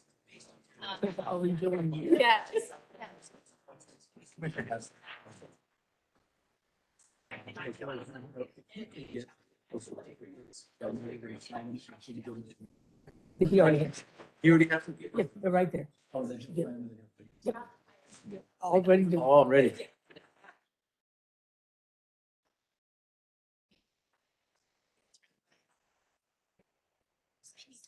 Yeah, no, I know, but what happened? I need to, and he's been doing this whole life. But he doesn't go to bed until. Now, admittedly, he falls asleep. And no matter where he is, can be at the video. You know, we have the bar stool time, you know, that height, but you can fall asleep. He can fall asleep anywhere. And just sleep for about hours, maybe an hour and a half. Or there's a chair. Still, I actually just saw in that chair, I mean, he'll wake up. I don't know what time he wakes up, but he gets in bed around 10. Most of the time, I have to cook, but I always want to sleep before he gets in the bed. And I generally am. So he doesn't talk to his CPAP, so he doesn't talk sometimes a whole lot. And sometimes I have to wake up before the food, that food is blowing in my face. Yeah.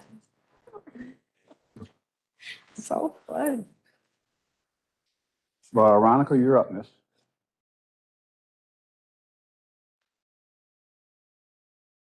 Thank you, Chief. Good morning, Board.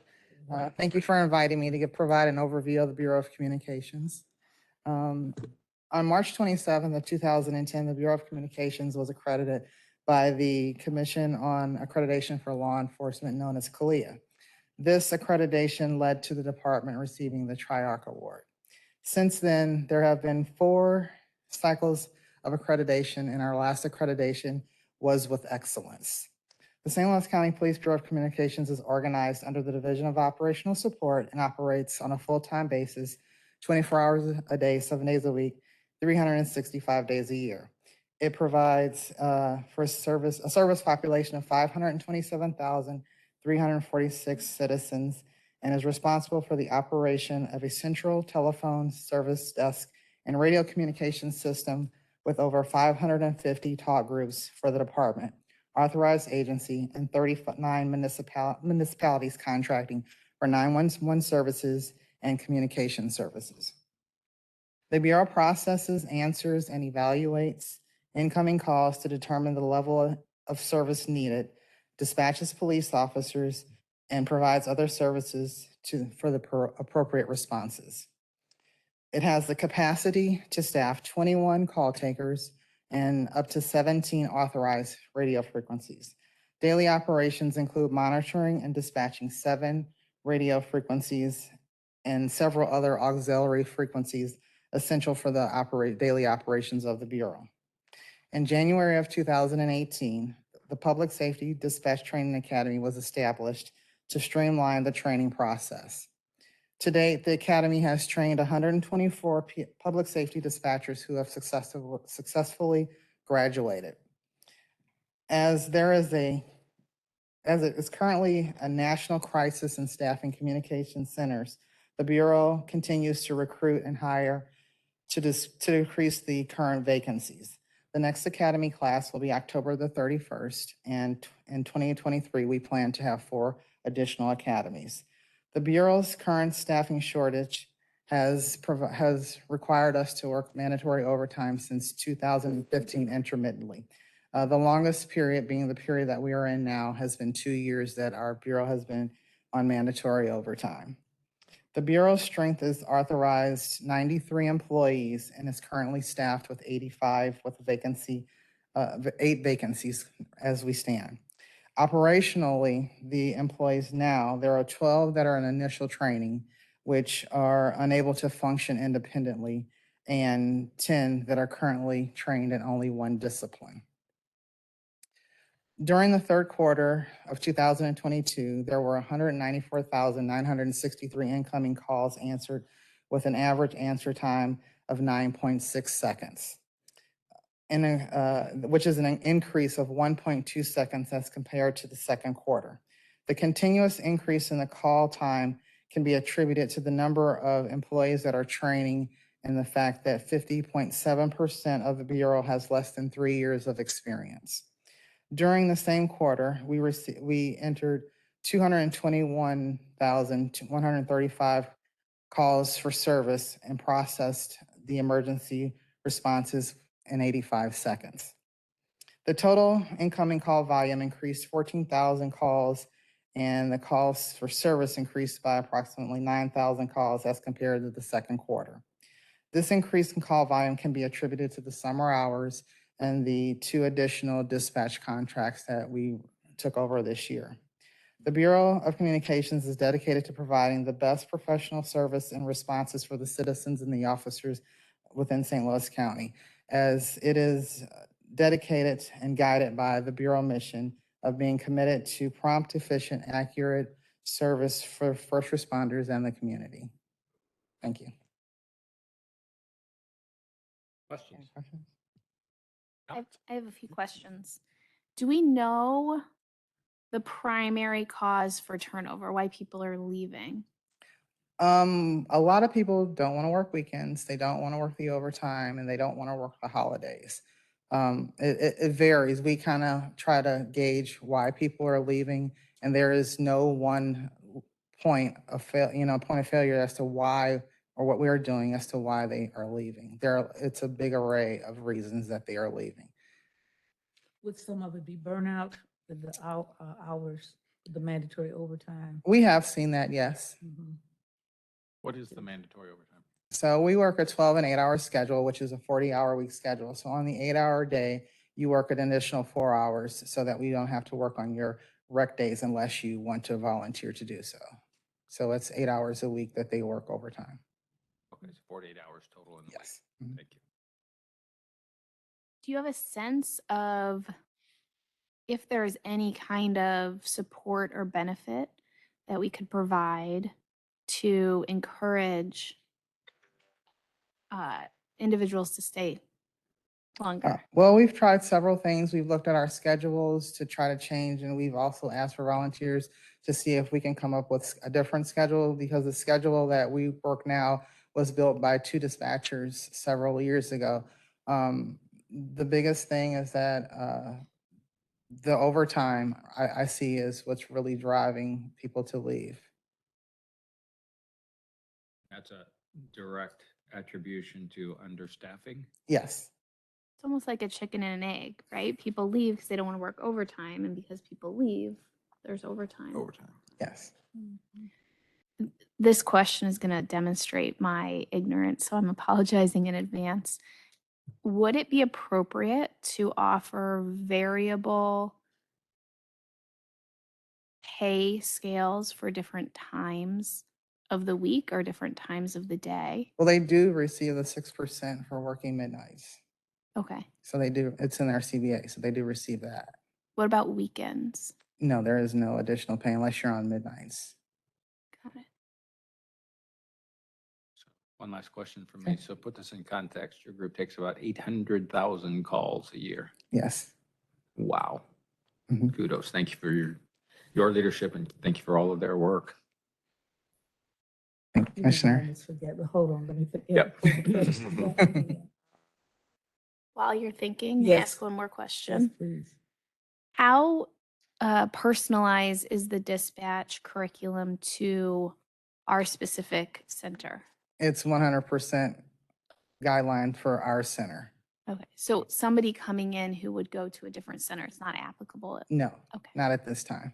If we expand our CAD out and it becomes a universal CAD, then we could look at the possibility of training other PSAPs in the dispatch, because 90% of the academy, the training academy, is based on the CAD.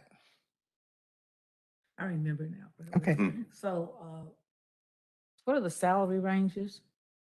So it starts at 46.5, I believe, and it goes up from there. So we are not the same as the professional staff. We have a first responder category that is one step above the professional staff salary. So is that competitive with other? It is better. It's better. Yes, it is better. There are still agencies out there that make a lot more than we do. And what we find sometimes is that we train them and then they go to other agencies. But I think right now we're in a good spot. But the other agencies are looking to increase their salary and pretty soon we'll be right back where we were. So are we looking to increase ours? Absolutely. We're always looking to increase our salary. Like the bargaining agreement. Okay. Thank you. Thank you. Thank you. Thank you, Ron. Appreciate it. Reference to salary, and it'll answer all those questions you guys just had about retention, about burnout, overtime, all that stuff. We thought we had that worked out when we tried to get our dispatchers who handle 800,000 calls a year, the busiest answering service in the county, communication service in the county, and there are other people, dispatchers, smaller municipalities making more than they are. We thought we had that worked out, and it didn't work out. I think that would help us in respects to retaining people for our communication center. All those questions you asked has to do with salary. That's why they're leaving. Yeah. That's why they're leaving. So I think Baron was very courteous about saying that we were matching, but there's some others that are doing a lot better than we are. Thank I think next is the update on the 3rd and 1st precinct. Actually, the groundbreaking for the 3rd precinct is on October the 19th. I think it's at 8:30 that morning. I think the Dr. Page is sending out invitations now in reference to the groundbreaking.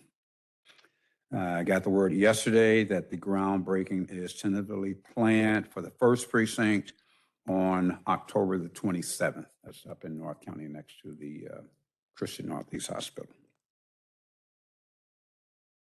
So that's the update after a long period of time waiting for this to happen. So nice. Next up, I'm going to call Captain Law up. He's going to discuss the Executive Leadership Council to let everybody know what that's about and give an update as to what they've done up to this point. Captain.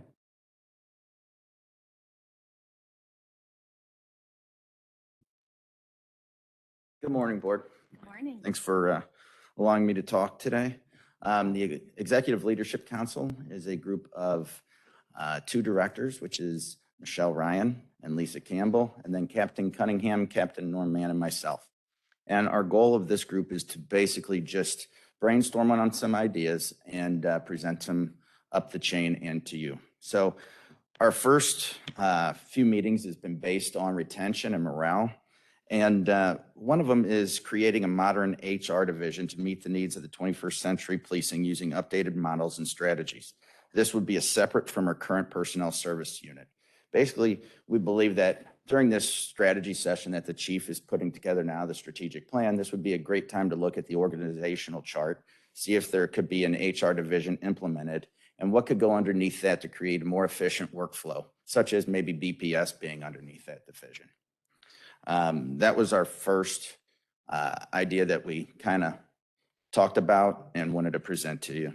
The next one was explore retirement options such as the DRAP program and 20-year and out program. These programs could be formulated to be cost neutral at no extra expense to the St. Louis County pension system. These options would boost morale. We believe they would be a great retention, having a 20 out like the city. Even talking to city officers about coming over now to the county police department, they'll tell you, oh, I'm at 14 years. I got to do 6 more years before I can have a different option. Also, the younger generations aren't willing to put in 30, 35 years at one certain profession anymore. They like more options. And being a police department that gives them these options, that might bring up morale.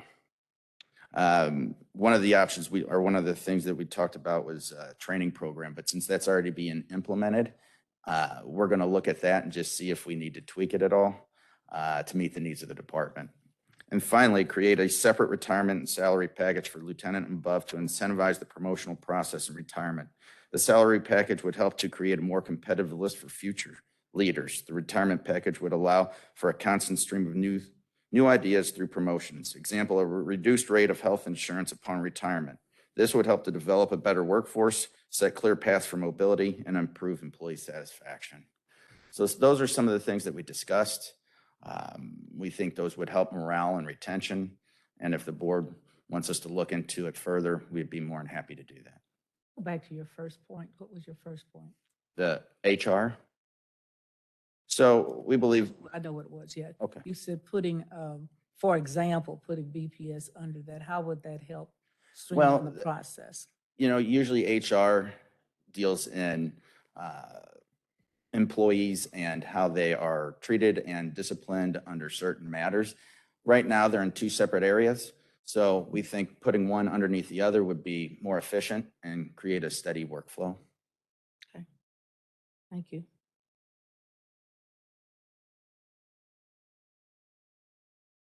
So you presented 3 options, but said the second one is tabled for right now. Am I understanding that correctly? Which- Three thoughts: HR, retirement, and then training. But then you said we're working through training. Right. I think there's a new FTI program on Colonel Cox's desk, which they're going to look into and maybe implement that. And so we were going to take a peek at that and see if it needs to be tweaked at all for future.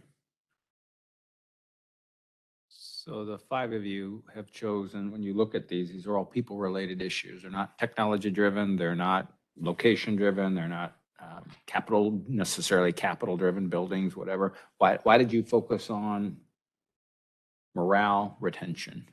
Man, we just think that's a major issue with the department at this point on retaining people. There's a lot of outside influences that, go into retention. Some of those things we can't control, but we can control the retention within the department and making it a better work environment. And, some of the thought was maybe standardizing the BPS underneath HR, because then it looks like it's more fair.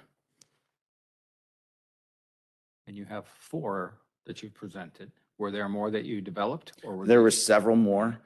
Michelle Ryan was kind of leading this group, and she wanted to focus on these 4 for now and then move on after we presented these to the board. And how do these fit into our longer-term strategic plan?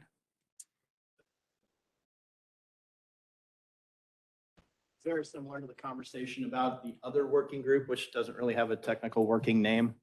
So I don't know if you heard me talking to Captain Law this morning about getting the results of that group together so that we can marry everything up.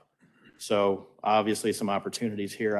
I've known about this for about a month, and it would transition very well into the strategic plan under probably key activity areas, but also some specific individual action items, which will let us track progress and do specific targeted type things to help mitigate some of the things and concerns that he talked about.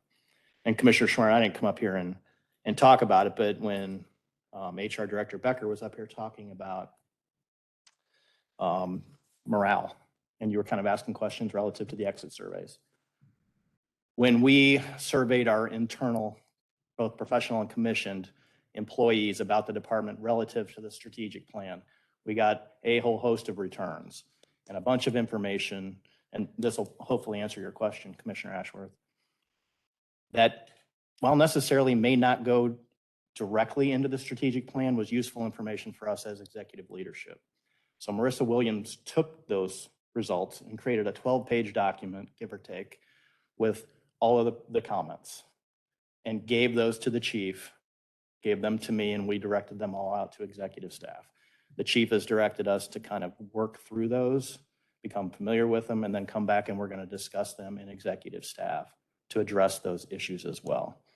So the whole thing kind of works together collectively to address all the overarching problems on the department. But I don't know that one specifically needs to be in a specific place. But to answer your question, yeah, absolutely. There's going to be pieces of this that permeate throughout the entire strategic plan. It just has to. That's why we asked. the Yeah, question. I mean, it does. What's So- the other strategy we saw last month or the month before, the work that's on there, all Abs- filters in, absolutely. comes And it's- together in one plan. And as everything comes together in this final phase of this planning process, the timing couldn't be better because we have way more information we've ever had to develop this plan. We have more eyes on it. We've got more involvement from everybody on the police department, top to bottom, as the chief said. So ultimately, the final document just relative to the strategic plan, should encompass a lot of this, but don't get hung up if you don't necessarily see it, because it doesn't mean the work's still not going on someplace else. If that makes sense. The concept makes sense, but if it doesn't show up in the strategic plan as. I'm not saying that it will. You may not see an initiative that says specifically, just pick one of Jason's statements that he just said, explore retirement options such as the drop program. You won't see that. You might see language relative to enhancing benefits, and then you would see an action item that would then have that in it. But you're not going to necessarily see the individual action items when you see your draft of the plan. We're comfortable with that. Yes, it's going to be in the, what I'm saying is the work's going to be done, but you might not see it translate into a document that you're looking at, because the public facing document doesn't get that deep into the weeds. Yeah, thank you. I appreciate the clarity there, because I'm looking at goal 4, maximize workforce potential. Yes. There are potential for. As I ideas right said, there it that fit right permeates in. throughout that whole Right. thing. So the action item might have a checkbox under Absolutely. whatever, special operations, but they're effectively delegating it to the council. And let me tell you why that's important, because in previous strategic plans, you would have the higher level concepts, but you wouldn't have the how down below it. Mhm. You wouldn't have the individual action items to drive the success of that. You would just come back after a year and you would evaluate your progress on that plan, and you would write something in there, held to Citizens Police Academy.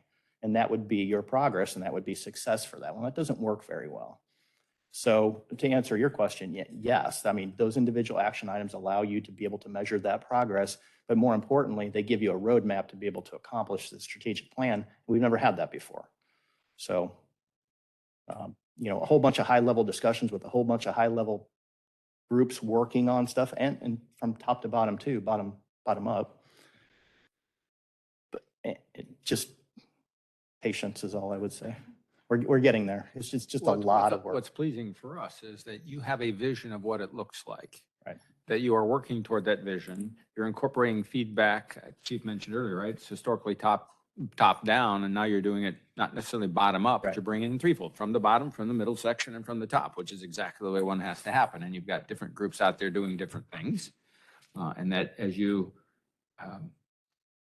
orchestrate that, the conductor of the orchestra, right? You're the man standing in the middle of this right now. You have a vision of what you want it to play like, or gaining that vision, and we look forward to seeing it. But stuff like this is critically important, particularly when you have a goal about maximizing workforce potential. Whether all these show up or not, secondary to, you're going to focus on the things that are most important. Yes, sir. Thank you. Didn't mean to lecture for you, but thank you. Captain, to Yes, the ma'am. extent that you presented to the board for our feedback, Yes, ma'am. I'm gonna go ahead and speak for myself, and if you all agree with me, jump in. I think these ideas are extremely intriguing, and I would support further exploration as to how they would fit in well at our department. Yes. Yes. Thank you. Thank you. Thank you very much. We always agree with you. We know better You than that. speak well for us. I think the biggest job with this strategic plan is, like I said, we got different committees bringing in different ideas, outside influence about our strategic plans and what we're going to do with those. And that's the point, a matter of marrying all of that together so that we don't have a strategic plan book that high, talking about what we need to do within the next 5 years. Obviously, we're trying to bring in things that are going to be measurable, and conversing with all of these groups will hopefully give us that information. That's all I have, sir. Thank you. I'll close on our end on this one with a smile, because all of you know my background, but it's always going to come down to people, right? That's our job. We are people, we lead people, and our people take care of other people. So no matter what we do, right, until we're all replaced by machines, it's always going to be about the people. No doubt. Thank you. Anything else before we transition to the next topic on the agenda? All right, thank you. Next topic is the approval of minutes. We had a meeting on September 7th that we need to approve. We'll need a motion for approval of September 7th, 2022 meetings, please. I move that we approve the minutes of September 7th, 2022. Thank you. Second that motion. Thank you. Any other questions? Any further discussion? All in favor of approving the September 7th, 2022 meeting notes, please say aye. Aye. Any opposed? Very good. Any incoming communications and letters? Anything outgoing? Very good. Any old business? No, that's not in reference to me, so thank you. All right, the new business, we have 6 contracts to take a look at. They are generally broken down into 3 for the academy and 3 others that all revolve around a relationship with the FBI, and we will vote them in those groupings, 3 for the academy and then 3 for the relationship that we have with the FBI on different initiatives. If you all are okay with that. Yes, sir. All right, the first is, first contract for the CMPA is a professional service agreement with Constance Dykeman.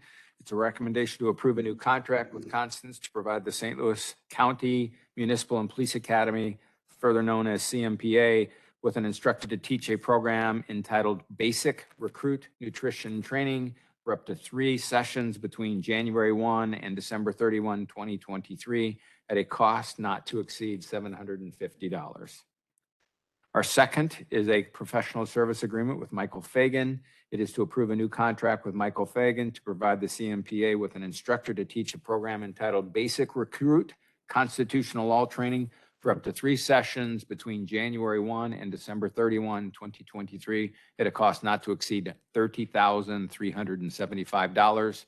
And the third professional service agreement is with the city of Brentwood. It is to approve a new contract between St. Louis County and the city of Brentwood, which outlines terms, requirements, and costs to cover the services of a Brentwood police officer as an instructor at the CMPA. The contract shall be for a term of 1 year, commencing upon execution at a cost not to exceed $100,635.48. I move we approve these contracts. Second. Thank you. Any further conversation? Any questions on these 3 contracts?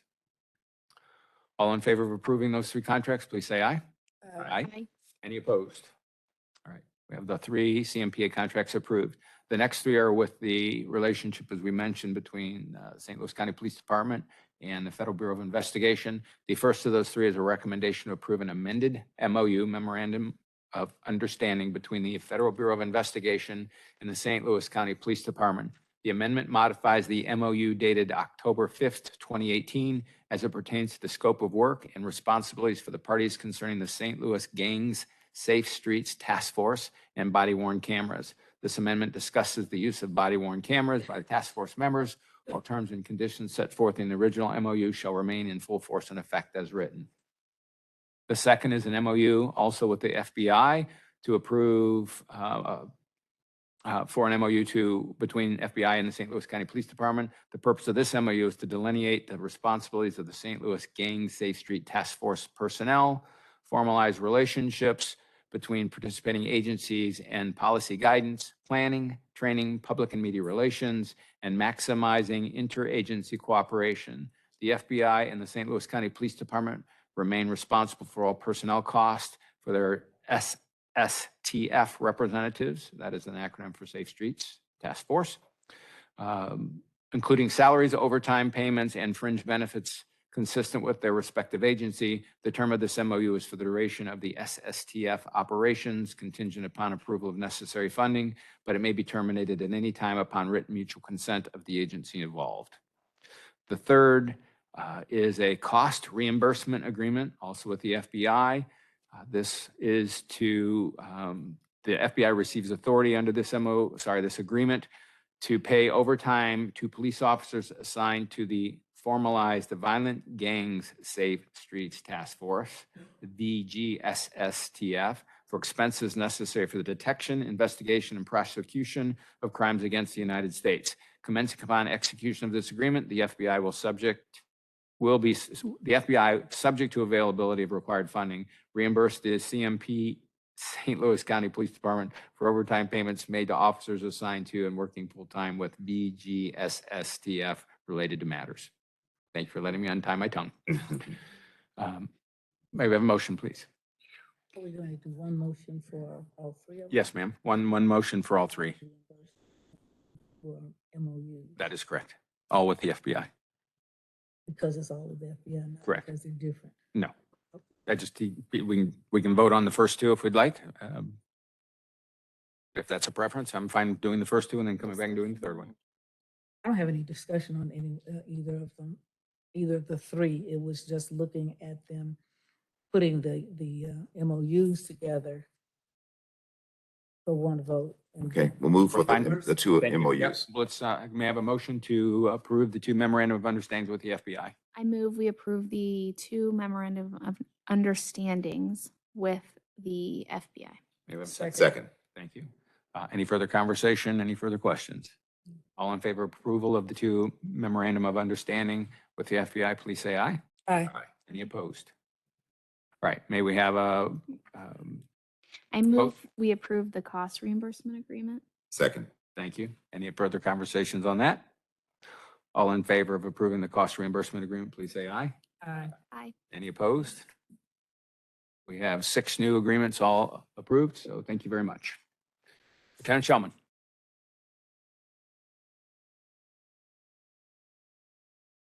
Members of the board, there are two pieces of policy that are in your hands for hopefully your approval. First is General Order 94, Juvenile Detention Procedures. Revisions in this order were initiated by the Police Crime Laboratory in order to accommodate the move to digital images for juveniles. Additional revisions include updates to the fingerprinting process, juvenile photo lineups, and clarification on who must be present when interviewing a juvenile suspect. Aside from the county counselor's office, which obviously always offers great advice to us on these, Mrs. Lisa Campbell and Ms. Heather Burke of the Police Crime Lab and Alex Martinez, who is legal counsel with the family courts, were also consulted on this policy. Any questions regarding General Order 94? I have 2 very quick ones. One's very, very tactful, and my apologies for asking. Live scan is a new technology that we're using? Yes. Okay. I mean, we've been using it for a little bit, but obviously finally rolling it into policy. And it'll go out to all the precincts. They'll be able to do, based on how it says, it's to be, okay. Yep, exactly, yes. How does it work? I'm sorry? How does it work? It's like a fingerprinting, palm printing, keeps, It's like a scan, it yes. scans that. That's right. Instead of putting, okay. Yep. Okay, got you. And that's just a comment, which is it's nice to see the difference in care provided to a juvenile. I think that's great. Sir. Right. So may we have a motion to approve Departmental General Order 22-04 or 22-094? I move that we approve the general order 22094 related to juvenile detention procedures. Maybe a second. Second. Any further conversation? Any further questions? All in favor of approving General Order 22094, please say aye. Aye. Aye. Any opposed? Thank you, sir. Thank you, sir. The second piece of policy is the department manual, the deputation manual. Revisions in this include the correction of the word deputization to deputation. An additional appendix regarding federal deputations and other minor updates made at the request of various stakeholders. Now Lieutenant Ed McGee, who was at the time Sergeant Ed McGee of the Patrol Ancillary Services, was consulted throughout this. Lieutenant Jack Webb with Personnel Services as well. As Mr. Ron Goldstein, a criminal investigator with the Prosecuting Attorney's Office, also were a part of this process. Does anybody have any questions regarding the deputation manual? I learned a new word. I didn't realize. I always was using the word deputization. I did not realize it was a deputation. Shame on us. No, no, it's not you. It's all my life, right? That's right. Is it a replacement for deputization? Sorry? Is it a replacement for deputization? So technically Or there's no, Something different. so the word deputize, we changed to deputization, but really it should be deputation. Hmm. The more you know. So all my life, right? You watch the old Westerns from 1904. They're talking about deputization. Yep. Deputization. All Way right. off track. My apologies. May we have a motion to approve the revised deputization, sorry, deputation, see, I have to work on this. Thank you all for helping me. Deputation manual of the rules and procedures for the St. Louis County Police Department. I move that we approve the revisions in the deputation manual. You got it. Rules and procedures, St. Louis County Police Department. Thank you. May we have a second? Second. Any further conversation or questions regarding the deputation manual? All in favor of approval? Aye. Any opposed? All right. Thanks, sir. Thank you.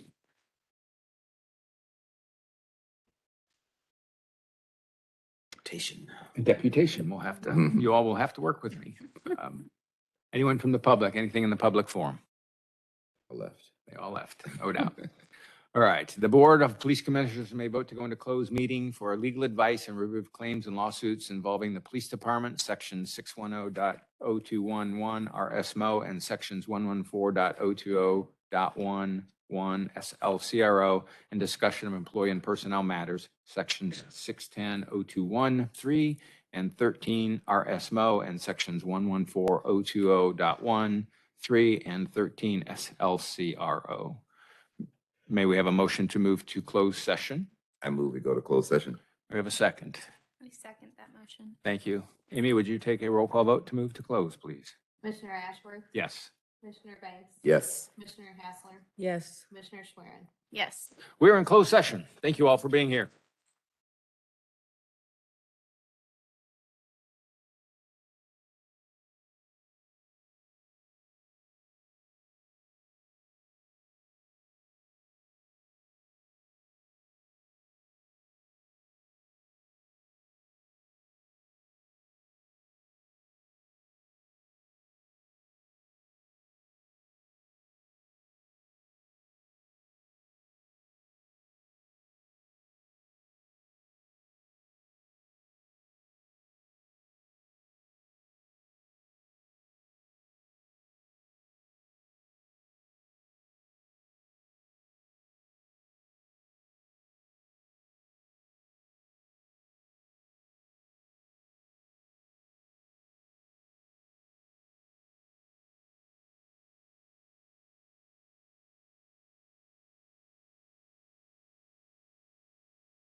We're live?